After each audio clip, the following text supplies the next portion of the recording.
You're watching UATV News. My name is Inna Kosinska. Good evening.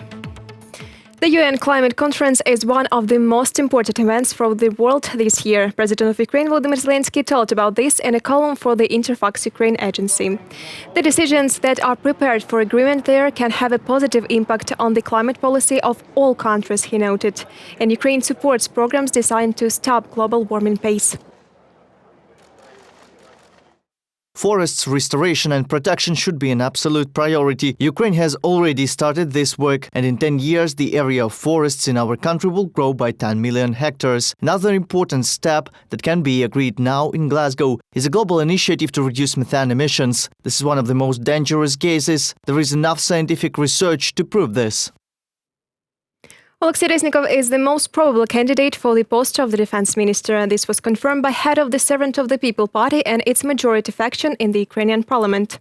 David Arahami. He also confirmed another possible candidate for the post of the minister for reintegration of the temporarily occupied territories of Ukraine. According to him, this may be the member of parliament Irina Vereshchuk. To remind today, Deputy Prime Minister of Ukraine, Minister for Reintegration of the temporarily occupied territories Alexei Reznikov has submitted a resignation note.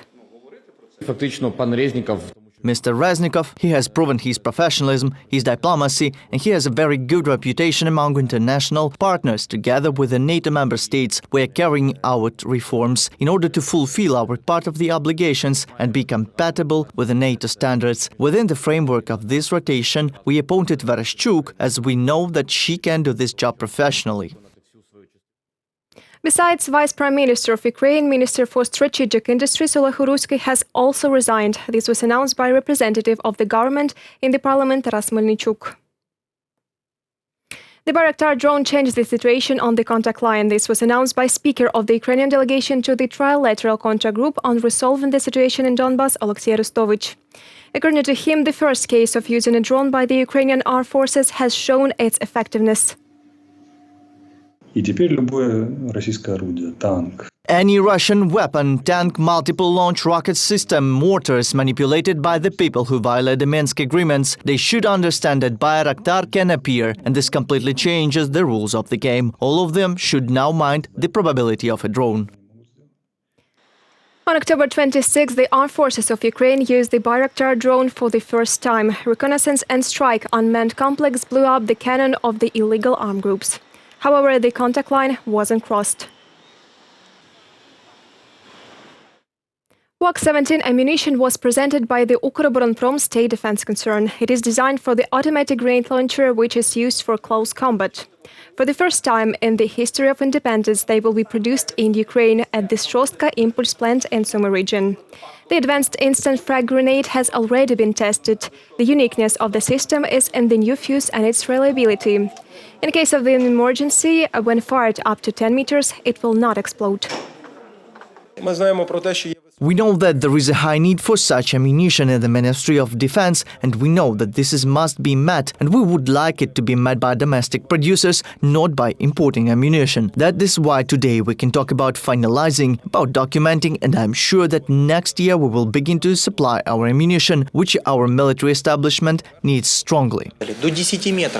When we fired the grenade during the tests, we saw that in case of accidental shot, it is not exploding closer than 10 meters for launcher. The self-destruction system is an additional element of grenade. If given the weather, it fires an accidental ricochet, we know that the system is safe as well. Ukrainians who won the hearings at the European Court of Human Rights have to wait for the execution of decisions on average 7.5 years. More than a third part of the decisions were not executed by Ukraine. Among the most common complaints are torture in prisons, pressure on journalists and judicial bias. Is it possible to change the situation? Our journalists found out. The European Court of Human Rights issued 1,680 decisions in cases against Ukraine, a third of which have not been yet enforced. Among them, the decision of the European Court of Human Rights in the case of the Ukrainian journalist Georgy Gongadze. His body was found in Kiev region in November 2000. After 5 years, the European Court of Human Rights ruled that Ukraine could protect Gongadze's life. Failure to comply with the decision of the European Court in this case is an example of the fact that the problem of threats to the life of media representatives is still acute in the country, experts say. The question is about individual measures. This is the restoration of rights of the people who defend human rights. This is not only the payment of compensation. There are also general measures to prevent the state from repeating similar violations of human rights that were in this case. 113 of the leading judgments of the European Court of Human Rights that have not been implemented by Ukraine are similar of their complaints. It is about torture in prison, bias of judges, obstruction of the work of journalists. I think it's important also to say that almost every country in Europe has an implementation problem. Russia, of course, has the highest number of pending leaving cases out of any Council of Europe state. But I hope that gives a little bit of context as well. These are the figures for the percentage of leading judgments from the last 10 years, which are pending implementation. So for Moldova, I think it's in English, but I hope you can see it. Moldova, it's 41%. Poland, 46% of leading judgments from the last 10 years are pending implementation. Ukraine, 2/3, 68%, and Russia. Most often, the long-term failure to comply with the decisions of the European Court of Human Rights is due to the fact that the state cannot simultaneously pay large amounts of compensation. In addition, the norms of Ukrainian legislation often do not meet European standards. In this regard, in 2020, a commission on the implementation of the decisions of the European Court of Human Rights was created, and this commission included state bodies, all branches of government, both legislative and executive and judicial, together with bodies with a special status. According to lawyers, Ukraine is the leader in the number of complaints against the state sent to the European Court of Human Rights. However, only 10% of them were accepted for consideration and 90% as a rule were rejected. Reported by Nick Starkov and Yulia Hranovska for UATV News.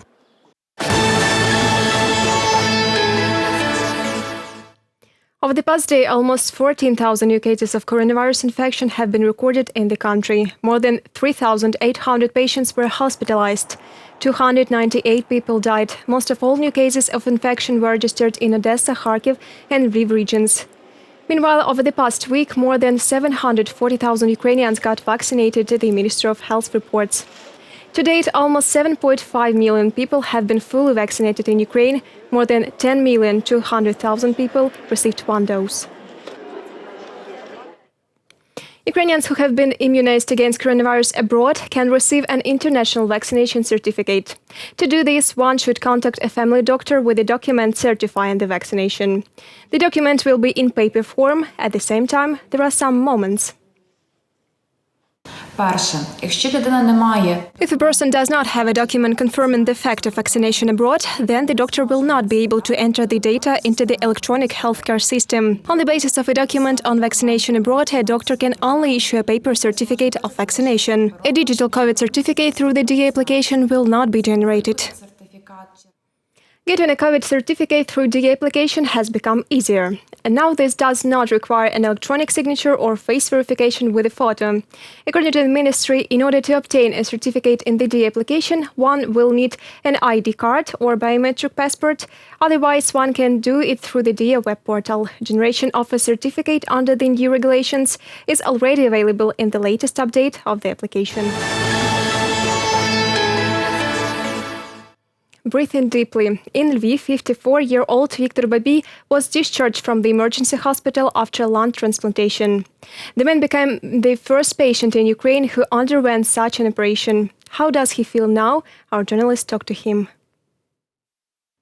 For more than 10 years, Viktor was an oxygen-dependent person. He could not even move around the house. The only chance for life was a lung transplant for him. 2 months have passed since the operation. Now the man is undergoing rehabilitation. Rehabilitation is difficult because I practically did not walk. My muscles atrophied, my legs hurt, everything hurts. But I'm okay now, we are working on it. The operation lasted more than 12 hours. Lung transplantation was conducted by Lviv and Polish doctors. After we finished with the left lung, we switched him to his own breathing. That is, the donor lung has already begun working, and we then began to work with the right lung. Victor signed up for lung transplantation 6 months ago. The operation cost is about 1.5 million hryvnias. The transportation was carried out at the state budget expense. Also, the man was provided for the rest of his life with drugs, which he will have to take.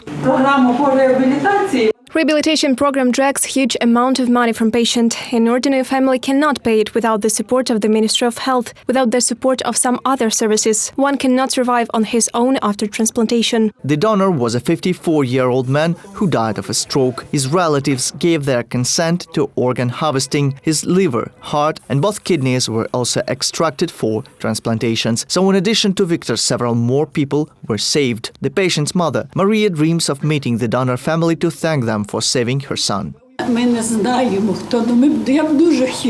don't know who they are, but I really would like to take his mother as my sister and his sons. I know he had 2 sons. I would really like to see them. Please come, visit me, and if not, give your address, contact me. Victor will continue his rehabilitation at home and he's already making plans for the nearest future. My dream is to visit my son, to go to the seaside with my wife. Over the past years, doctors have already performed 44 transplantations at Lviv Emergency Hospital, reported by Nick Starkov and Yulia Bil for UATV News. The new traffic rules will start operating in Ukraine. According to the Cabinet of Ministers, they concern car drivers, cyclists and pedestrians. In particular, car drivers will be prohibited from driving outside settlements at a speed of more than 110 km per hour, given the absence of certain road markings. Definitions of cycle path, lane and cycle crossing are also introduced, and for pedestrians there will be new diagonal crossings. The so-called islands of safety will also appear. Cars will be prohibited from crossing and stopping on them. In Ukraine, midterm elections of deputies of the parliament were held in 2 electoral districts, local elections of 4 mayors, 2 town, 5 rural heads, as well as number of elections of deputies of local councils. In Kharkiv, according to the exit poll, which was conducted by order of the Committee of Voters of Ukraine, 53.8% of the city residents voted for Igor Terekhov. Mikhail Dobkin is in the second place with a preliminary result of 24.5%. The Central Election Commission of Ukraine will announce the official results by November 15th. The turnout there was just over 28%, and in the Kherson and Cherkasy regions, where 4 mayors and deputies were elected to parliament in 2 districts, the turnout was even lower.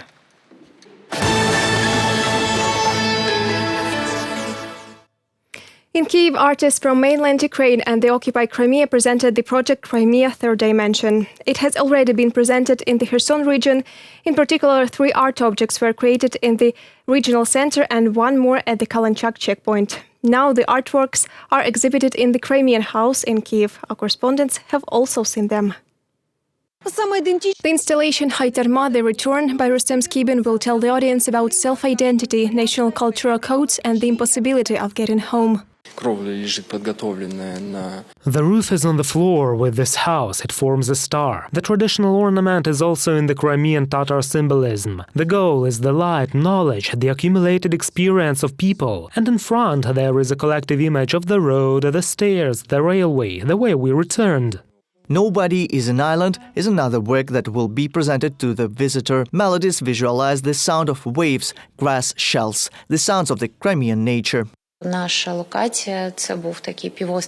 location is the Horli Peninsula in front of the Crimea. Our small layout and actually the main emotion is the closeness and inaccessibility. The Crimea Third Dimension project is a dream project, noted Akhtem Seitablayev, director of the Crimean House. The topic of Crimea, formed by artists, is a tool for no one to ever forget that Crimea exists and that it is a part of each of us. The documentary series Crimea Looking into the Eyes will also be presented as a part of the project. These are interviews made in March 2014 and in September 2021 with people with different professions, nationalities and religions. Reported by Nick Starkov and Yulia Hranovska, UATV News. That's all for this hour. More updates on our official website, YouTube, Twitter and Facebook pages. Thank you for staying with the UATV channel. See you tomorrow. Goodbye.